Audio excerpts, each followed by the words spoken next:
2012년에 개봉한 광해라는 영화가 있습니다. 이 영화는요, 권력 다툼으로 인해서 노출된 왕이 자신의 신변을 보호하기 위해서 자신과 정말 많이 닮은 하선이라는 주인공을 가짜 왕으로 세우게 됩니다. 그런데 이 영화는 가짜 왕을 통해서 인간적인 모습을 보여주고 진정으로 백성을 사랑하는 모습을 보여주게 되죠.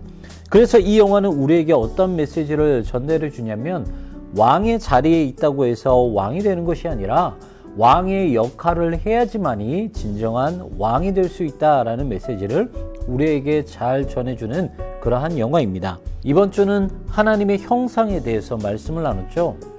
하나님께서는 세상을 창조하셨지만 사람을 창조하실 때는 특별하게 창조하셨습니다.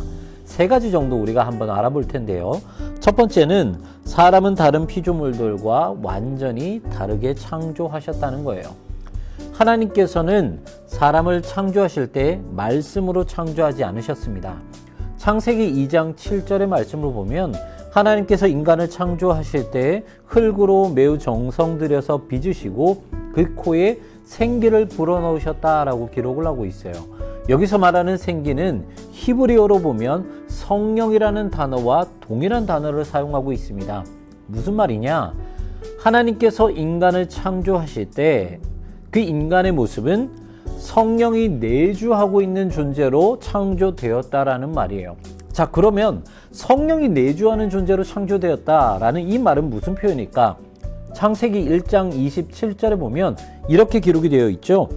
하나님이 자기 형상대로 사람을 창조하시되, 다름 아니라 성령이 내주하는 존재로 창조되었다는 말은 바로 하나님의 형상을 닮은 존재, 다시 말해 하나님의 자녀된 존재로 하나님께서는 우리를 창조하셨다라는 말입니다. 두 번째, 하나님은 사람을 창조하실 때 모든 통치권을 주셨다는 거예요.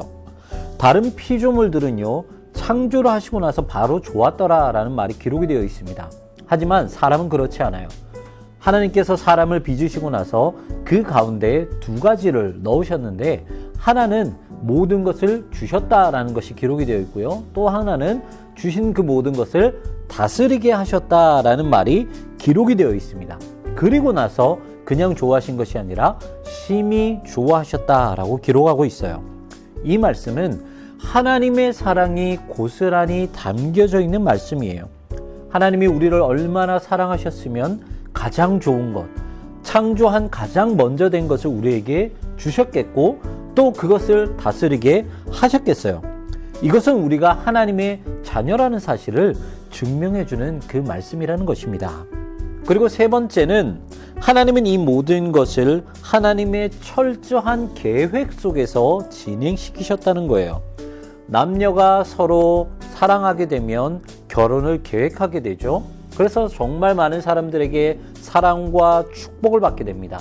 그리고 그것으로 그치지 않고 서로 사랑하고 결혼했다면 자녀를 계획하게 돼요. 그리고 자녀가 출산하면 또다시 많은 사람으로부터 사랑을 받고 그리고 축복을 누리게 됩니다. 마찬가지예요. 하나님이 우리를 창조하신 것이 바로 이러한 계획 안에 있다라는 것이죠. 그렇기 때문에 우리 역시 하나님의 자녀로서 사랑을 받고 복을 받을 수밖에 없다라는 거예요. 하지만 여기서 우리가 기억해야 될 것이 있어요. 무엇이냐? 우리는 하나님의 자녀가 되지만 절대로 철부지 자녀가 되어서는 안 된다는 것이죠. 서두에 영화 광해에 대해서 말씀드린 것처럼 우리가 단지 교회에 나온다고 해서, 그리고 종교가 기독교라고 해서 모두 다 하나님의 자녀가 되는 것은 아닙니다. 하나님의 자녀된 역할을 충실히 감당해야지만이 우리가 하나님의 자녀가 될 수 있다는 것이죠. 사랑하는 우리 고등부 친구들, 먼저 자녀된 역할을 감당해 보십시오.